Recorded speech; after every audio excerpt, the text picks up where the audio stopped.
Welcome to another episode of Life and Luggage. So, ഇന്ന് ഞാൻ നിങ്ങളൊരു ഐലൻഡ് പരിചയപ്പെടുത്താം.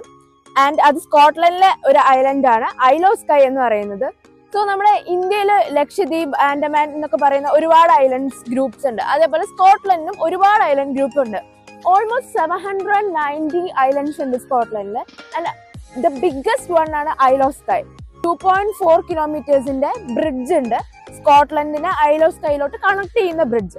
സോ നമ്മൾ കടലിന്റെ മുകളിൽ കൂടെ കാറിൽ ആ ബ്രിഡ്ജിൽ കൂടെ പോയിട്ടാണ് നമ്മൾ ആ ഐലൻഡിലോട്ട് എത്തുന്നത്. നമ്മളിപ്പോ പോകുന്ന ഐൽ ഓഫ് സ്കൈ എന്നുള്ള സ്ഥലം ഗ്ലാസ്ഗോന്ന് ട്രാവൽ ചെയ്ത് എത്താനുള്ള ടൈം ഒരു ഓൾമോസ്റ്റ് 8 hours ഒക്കെ എടുക്കും. അതൊരു ലോങ് ജേർണി ആയതുകൊണ്ട് ഞങ്ങൾ ഇന്നലെ തന്നെ ഫോർട്ട് വില്യത്തിൽ സ്റ്റേ ചെയ്തു. ഫോർട്ട് വില്യം എന്ന് പറയുന്നത് ഗ്ലാസ്ഗോനും ഐൽ ഓഫ് സ്കൈന്റെയും ഇൻ ബിറ്റ്വീൻ ഉള്ള ഒരു പ്ലേസ് ആണ്. സോ ഞങ്ങൾ ഇന്നലെ അവിടെ സ്റ്റേ ചെയ്തിട്ട് ആൻഡ് അവിടെ നിന്ന് സ്റ്റാർട്ട് ചെയ്യാണ് ചെയ്തത്. നമ്മളിനി ഒരു ഓൾമോസ്റ്റ് ഒരു 3 hours ഐൽ ഓഫ് സ്കൈ എത്തും. ആൻഡ് അവിടേക്ക് എത്തുന്നതിന് മുന്നേ ഓരോ പോയിന്റ്സ് ഉണ്ട്, ഓരോ വ്യൂ പോയിന്റ്സ് നമുക്ക് കാണാനുള്ള ഓരോ സ്ഥലങ്ങൾ. സോ അതങ്ങനെ നമ്മൾ ട്രാക്ക് ചെയ്താ പോകുന്നത്. നമ്മൾ ഫസ്റ്റ് പോകാൻ പോകുന്നത് ഇലിയൻ ഡോണൻ കാസിൽ എന്ന് പറയുന്ന ഒരു കാസിലോട്ടാണ്. ആൻഡ് അവിടെ വിസിറ്റ് ചെയ്ത് നമുക്ക് ലഞ്ചൊക്കെ കഴിച്ചിട്ടായിരിക്കും നമ്മൾ ഐൽ ഓഫ് സ്കൈയിൽ എത്തുന്നത്. സോ നമ്മളിനി ഇലിയൻ ഡോണൻ കാസിൽ എത്തിയിട്ട് കാണിച്ചു തരാം ബാക്കിയുള്ള വീഡിയോ.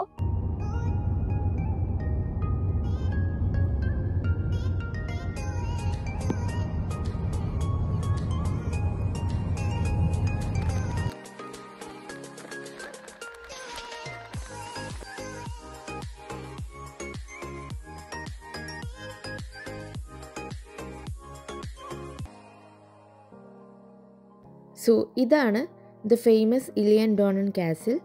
ഐൽ ഓഫ് സ്കൈ എത്തുന്നതിന് തൊട്ട് മുന്നേ നമുക്ക് കാണാൻ കഴിയുന്ന വലിയൊരു കാസിലാണ്. ആൻഡ് ഇത് സ്കോട്ട്ലൻഡിലെ തന്നെ മോസ്റ്റ് ഫോട്ടോഗ്രാഫ്ഡ് കാസിൽ എന്ന് അറിയപ്പെടുന്നതാണ്.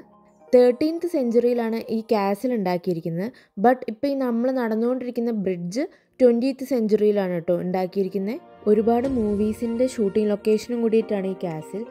ആൻഡ് എൻട്രി ടിക്കറ്റ് ഉണ്ട്. നമുക്ക് ഈ കാസിന് ചുറ്റും കാണാൻ വേണ്ടിയിട്ട് അവർ ചാർജ് ചെയ്യുന്നത് 3.5 pounds ആണ്. ആൻഡ് കാസിലിൻ്റെ ഉള്ളിൽ കയറണമെന്നുണ്ടെങ്കിൽ നമ്മൾ 12 pounds per person ആണ് കൊടുക്കേണ്ടത്. ഞങ്ങൾ കാസിൽ പുറമേ നിന്ന് കാണാനുള്ള ടിക്കറ്റ് മാത്രമേ എടുത്തുള്ളൂ. ആൻഡ് അങ്ങനെ ചുറ്റുമുള്ള വഴി കൂടെ നടന്നു തുടങ്ങി.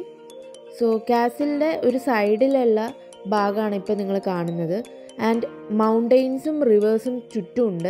മിക്ക കാസിലും ഇങ്ങനെ തന്നെയായിരിക്കും ഉണ്ടായിട്ടുണ്ടാവുക. ബിക്കോസ് അവർ പണ്ട് കാലത്തെ പ്രൊട്ടക്ഷന് വേണ്ടിയിട്ട് ഒരു സൈഡ് മൗണ്ടെയ്നും ഒരു സൈഡ് റിവറും അങ്ങനെയായിരിക്കും കാസിൽ കൺസ്ട്രക്ട് ചെയ്തിട്ടുണ്ടാവുക. സോ എതിരാളികൾക്ക് പെട്ടെന്ന് കാസിലോട്ട് എത്തിക്കയറാൻ പറ്റില്ല. ഓൾമോസ്റ്റ് ഒരു 1/2 hour ഞങ്ങളവിടെ സ്പെൻഡ് ചെയ്തു. ഇതിനിടെ കൂടെ അവിടെ ഒരു സോളോ ട്രാവലർ ഉണ്ടായിരുന്നു. അങ്ങനെ ഞങ്ങളുടെ ഫോട്ടോസ് രഞ്ജേട്ടൻ എടുത്ത് തന്നെ കണ്ടപ്പോൾ ഭയങ്കര ഇഷ്ടമായിട്ട് അങ്ങേരുടെ ഫോട്ടോസും അവിടെ നിന്ന് എടുത്തു തരുമെന്ന് ചോദിച്ചു. അങ്ങനെ രഞ്ജേട്ടൻ്റെ ഒരു ഫോട്ടോഗ്രാഫറായി അവിടെ നിന്ന് അങ്ങേരുടെ ഫോട്ടോസൊക്കെ എടുത്തു കൊടുത്തു. അതൊക്കെ അയാൾക്ക് ഭയങ്കര ഇഷ്ടപ്പെട്ടു. ഇതിനിടെ കൂടെ ഞങ്ങൾക്ക് നല്ല വിശപ്പുണ്ടായിരുന്നു കേട്ടോ. ഐൽ ഓഫ് സ്കൈ എത്താതെ ഇനി ഫുഡൊന്നും കിട്ടില്ല എന്ന് ഞങ്ങൾക്ക് അറിയായിരുന്നു. സോ കാസിലിന് അവിടെ തന്നെയുള്ള ഒരു സ്നാക്സ് ഷോപ്പിൽ ഞങ്ങൾ കയറി. ആൻഡ് ഇവിടെ നിന്ന് ഞങ്ങൾ ലൈറ്റായിട്ട് എന്തെങ്കിലും കഴിക്കാമെന്ന് വിചാരിച്ചു. And main course Isle of സ്കൈയിൽ എത്തിയിട്ടും കഴിക്കാമെന്ന് വിചാരിച്ചു. സോ അങ്ങനെ ഞങ്ങൾ ഫുഡൊക്കെ നോക്കി.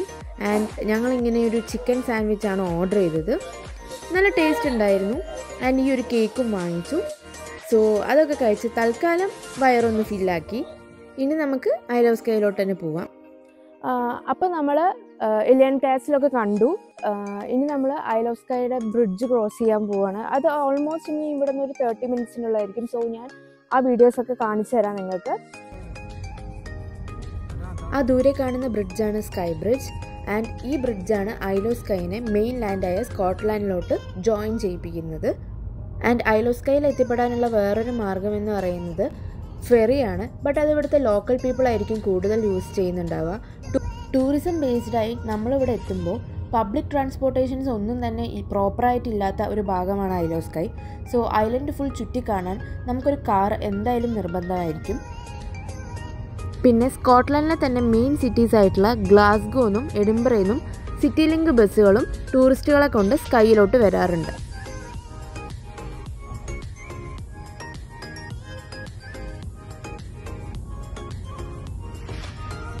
അങ്ങനെ നമ്മൾ ഐലോസ്കൈയിലെത്തി.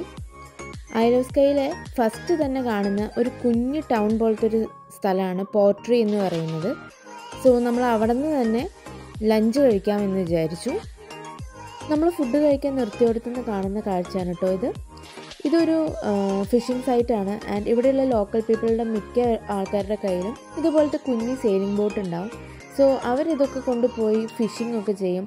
ഇവിടെയുള്ള ആൾക്കാരുടെ മെയിൻ വിനോദവും ഇങ്ങനെ ഫിഷിംഗ് ആക്ടിവിറ്റീസൊക്കെയാണ്. അങ്ങനെ നമ്മൾ ഓർഡർ ചെയ്ത ഫുഡൊക്കെ കിട്ടി. അത് കഴിച്ചുകൊണ്ടിരിക്കുന്ന സമയത്ത് തന്നെ ഇനി ഈ ദിവസം കവർ ചെയ്യാൻ പറ്റുന്ന ഒരു 3 ലൊക്കേഷൻസ് ഏതായിരിക്കും എന്നൊക്കെ നോക്കുകയായിരുന്നു. അങ്ങനെ നമ്മുടെ തൊട്ടടുത്ത് കിടക്കുന്ന സ്ലിഗാച്ചാൻ എന്ന് പറയുന്ന സ്ഥലത്ത് ഫസ്റ്റ് സ്റ്റോപ്പ് ചെയ്യാമെന്ന് വിചാരിച്ചു. പിന്നെ ഓൾഡ് മാൻ ഓഫ് സ്റ്റോറും കിൽട്രോക്കും ഇന്ന് കവർ ചെയ്യാമെന്ന് വിചാരിച്ചു. അങ്ങനെ നമ്മുടെ ഫസ്റ്റ് ലൊക്കേഷനായിട്ടുള്ള സ്ലിഗാക്കാൻ എന്ന് പറയുന്ന വ്യൂ പോയിൻറ്റിലോട്ട് എത്തി. ചുറ്റിലും കിടക്കുന്ന കോളിൻസ് മൗണ്ടെയ്ൻസിൻ്റെ ഒരു വ്യൂ പോയിൻ്റാണ് കേട്ടോ ഈ സ്ലിഗാക്കാൻ.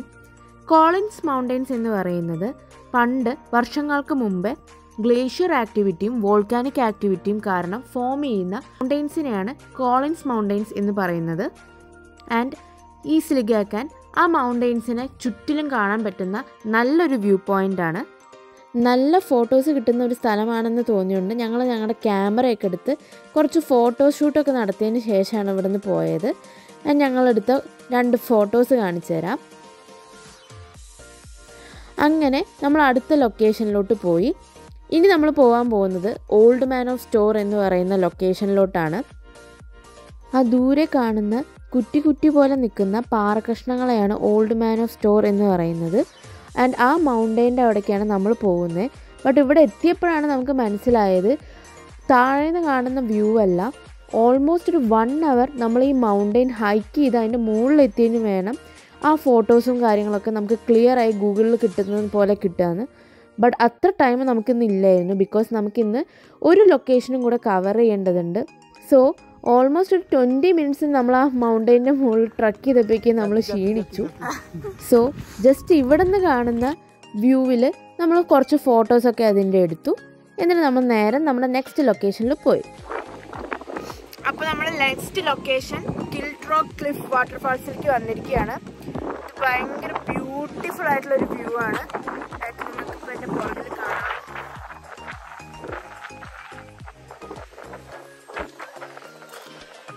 ഇത് ആക്ച്വലി ക്ലിഫിൻ്റെ മുകളിൽ ഒരു റിവർ ഇങ്ങനെ ഒഴുകി വന്ന് ആ റിവർ ഒരു വാട്ടർഫാൾസിൻ്റെ രൂപത്തിൽ സീയിലോട്ട് കൂടിച്ചേർന്നതാണ്. And it's very beautiful. നേരത്തെ പോയ ഓൾഡ് മാൻ ഓഫ് സ്റ്റോർ എന്ന് പറയുന്ന ലൊക്കേഷനിൽ ഞങ്ങൾ ഒരുപാട് ടൈം സ്പെൻഡ് ചെയ്തിരുന്നെങ്കിൽ സൺസെറ്റിന് മുന്നേ ഇങ്ങോട്ട് എത്തിപ്പെടാൻ പറ്റില്ലായിരുന്നു. അങ്ങനെയാണെങ്കിൽ അത് ഭയങ്കര വലിയ നഷ്ടമായി പോയിട്ടുണ്ടായിരുന്നു. ബിക്കോസ് അത്രയും ഭംഗിയായിരുന്നു ക്ലിഫിൻ്റെ മുകളിൽ നിന്ന് ഈ ഒരു കാഴ്ച. നമ്മൾ പണ്ട് ലാപ്ടോപ്പിലെ വാൾപേപ്പേഴ്സൊക്കെ കാണുന്ന അതേ ഒരു ഫീലായിരുന്നു ഈ ലൊക്കേഷനിൽ നമുക്ക് കിട്ടിയത്. ഈ ട്രിപ്പ് കഴിഞ്ഞതിന് ശേഷം ഐലോസ്കൈയിലെ ഏറ്റവും ഇഷ്ടപ്പെട്ട ഒരു ഭാഗം ഏതാണെന്ന് ചോദിച്ചു കഴിഞ്ഞാൽ ഞാൻ എന്നും ഓർമ്മിച്ചിരിക്കുന്നതും എല്ലാവരോടും പറയുന്നതും ഈ ഒരു ഭാഗമായിരിക്കും, ദ കിൽട്ട് റോക്ക് വാട്ടർഫാൾസ് ഓഫ് ഐലോസ്കൈ. അങ്ങനെ ഈ ഡേ ഇവിടെ അവസാനിപ്പിച്ചു. നമ്മൾ നമ്മുടെ സ്റ്റേയിലോട്ട് തിരിച്ചു പോവുകയാണ്. സോസി മേരി ഹോസ്റ്റൽ എന്ന് പറയുന്ന ഒരു സ്റ്റേ ആണ് നമ്മൾ ബുക്ക് ചെയ്തത്. അങ്ങനെ അവിടെ എത്തി. ആൻഡ് ഇന്ന് നമ്മളിവിടെ നിന്ന് കിടന്നുറങ്ങി. നാളെ രാവിലെ നേരത്തെ തന്നെ ഐലോസ്കൈയിലെ ബാക്കിയുള്ള ലൊക്കേഷൻസ് കവർ ചെയ്യാൻ വേണ്ടി തിരിക്കും.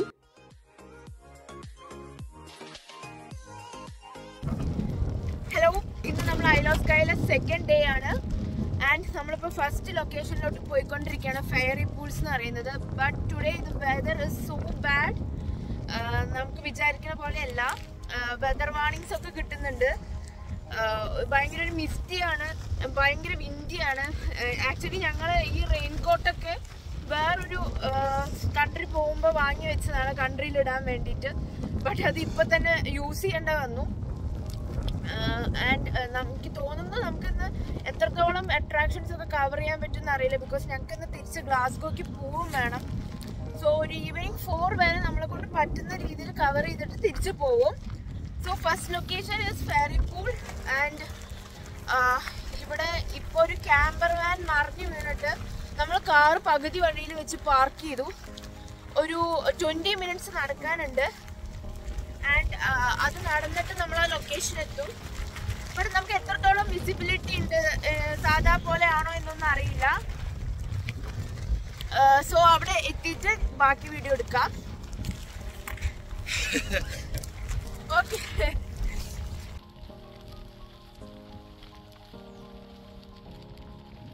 നമ്മൾ ഓൾമോസ്റ്റ് നമ്മുടെ ലൊക്കേഷനിലോട്ട് എത്തിയപ്പോഴേക്കും വെതർ നമുക്ക് കുറച്ചും കൂടെ അനുകൂലമായിട്ട് തോന്നി. ബിക്കോസ് സ്കൈയൊക്കെ ഒന്ന് കുറച്ചും കൂടെ ക്ലിയറായി ആൻഡ് ഫോഗൊക്കെ ഒന്ന് മൂവ് ചെയ്യാൻ തുടങ്ങി. നമ്മളിപ്പോൾ നിൽക്കുന്നത് ഈ മൗണ്ടെയിൻ വാലിയിലാണ്. ആൻഡ് ഈ മൗണ്ടെയിൻ മുകളിൽ ഓൾമോസ്റ്റ് ഒരു 1 hour ട്രക്ക് ചെയ്ത് കയറുമ്പോൾ അവിടെയാണ് നമുക്ക് ഫെയറി പൂൾസ് കാണാൻ കഴിയുന്നത്. ആൻഡ് ഈ ഫെയറി പൂൾസ് എന്ന് പറയുന്ന കുഞ്ഞി കുഞ്ഞി തടാകങ്ങൾക്ക് ഭയങ്കര നല്ല പച്ച നിറമാണ്. ആൻഡ് ഈ പച്ച നിറം നല്ലപോലെ സൺലൈറ്റ് അടിക്കുമ്പോൾ മാത്രമാണ് നമുക്ക് കാണാൻ കഴിയുന്നത്. സോ വെതർ ഭയങ്കര മോശമായതുകൊണ്ട് ഞങ്ങൾക്കത് അത്രയും അടിപൊളിയായി കാണാൻ കഴിയില്ല എന്നാണ് ആദ്യം വിചാരിച്ചത്. ബട്ട് നമ്മൾ മെല്ലെ മെല്ലെ ട്രക്ക് ചെയ്ത് ഓൾമോസ്റ്റ് ഒരു 1/2 hour കഴിഞ്ഞപ്പോഴേക്കും ആ തടാകത്തിന് നേരിയ സ്ഥലത്തൊക്കെ ഒരു പച്ച നിറം നമ്മൾ കാണാൻ തുടങ്ങി. ബട്ട് എന്നാലും സ്കൈ അത്രത്തോളം ക്ലിയർ അല്ലാത്തതുകൊണ്ട് നമുക്ക് ഭയങ്കര നിരാശയായിരുന്നു. ബട്ട് നമ്മൾ കുറച്ചും കൂടെയൊക്കെ മുകളിലെത്തി ഒന്ന് കഴിഞ്ഞപ്പോൾ ആകാശമൊക്കെ നല്ലപോലെ ക്ലിയർ ആവാൻ തുടങ്ങി. ആൻഡ് ചെറുതായി സൺലൈറ്റും വരാൻ തുടങ്ങി. അപ്പോഴാണ് നമുക്ക് ശരിക്കും ഇതിനെ എന്തിനാണ് ഫെയറി പൂൾസ് എന്ന് വിളിക്കുന്നതെന്ന് മനസ്സിലായത്. ഇതേപോലെ വാട്ടർഫാൾസിനും ഫോം ചെയ്യുന്ന പോൺസൊക്കെ ഡിഫറെൻറ്റ് കളേഴ്സ് ഓഫ് ഗ്രീനിലായിരുന്നു കണ്ടിരുന്നത്. നല്ല രസമായിരുന്നു ഈ ഭാഗം. വെതർ കുറച്ചും കൂടെ അനുകൂലമായതുകൊണ്ട് മാത്രമാണ് നമുക്ക് ഇങ്ങനെയെങ്കിലും ഇവിടെ കാണാൻ കഴിഞ്ഞത്. സത്യം പറഞ്ഞു കഴിഞ്ഞാൽ ഒരു ഹെവൻ ഫീൽ ആയിരുന്നു നമുക്കിവിടെ ഉണ്ടായിരുന്നത്. ചുറ്റിലും ഫോഗും ഫെയറി പൂൾസും വെതറും വിൻഡും ഒക്കെ അതിന് സപ്പോർട്ടീവായി തോന്നി. ആൻഡ് ഈ ഗ്രീൻ വാട്ടറും കാര്യങ്ങളൊക്കെ കുറച്ചും കൂടെ ക്ലിയറായി വരികയായിരുന്നു സൺലൈറ്റ് വരും തോറും. കുറേ നേരം നമ്മളവിടെ സ്പെൻഡ് ചെയ്തിട്ട് കുറച്ച് കഴിഞ്ഞപ്പോൾ നമ്മൾ മെല്ലെ വാലിയിലോട്ട് തിരിച്ചു പോയി. അങ്ങനെ നമ്മൾ ഫെയറി പൂൾസും കണ്ടു. ഇന്ന് നമ്മൾ ഒരു ലൊക്കേഷൻ കൂടെയാണ് കവർ ചെയ്യുന്നത്. അതിനു മുന്നേ നമുക്ക് ഫുഡ് കഴിക്കണം. അങ്ങനെ നമ്മൾ ആദ്യം കണ്ട മിസ്റ്റി എന്ന് പറയുന്ന റെസ്റ്റോറൻറ്റിലാണ് കയറിയത്. ഫുഡൊക്കെ ഓർഡർ എടുത്തു. നമ്മൾ വെയിറ്റ് ചെയ്യാണ്. ബട്ട് എല്ലാം ഒരു ലേഡി മാത്രമാണ് ചെയ്യുന്നത്. ഓർഡർ എടുക്കുന്നതും ഫുഡ് ഡെലിവറി ചെയ്യുന്നതും ബില്ല് ചെയ്യുന്നതും എല്ലാം. സോ നല്ല ടൈം എടുക്കുന്നുണ്ടായിരുന്നു. ഞങ്ങൾക്കാണെങ്കിൽ നല്ല വിശപ്പുണ്ടായിരുന്നു. ഫുഡ് കണ്ടപ്പോൾ ബട്ട് ഒരു സമാധാനമൊക്കെ ഉണ്ടായി. നല്ല ടേസ്റ്റുള്ള ഫുഡായിരുന്നു. നമ്മളൊരു pepperoni pizza, fish and chips ഒക്കെ ഓർഡർ ചെയ്തു. ആൻഡ് അതൊക്കെ വയറ് നിറച്ച് കഴിച്ച് അടുത്ത ലൊക്കേഷനിൽ പോയി.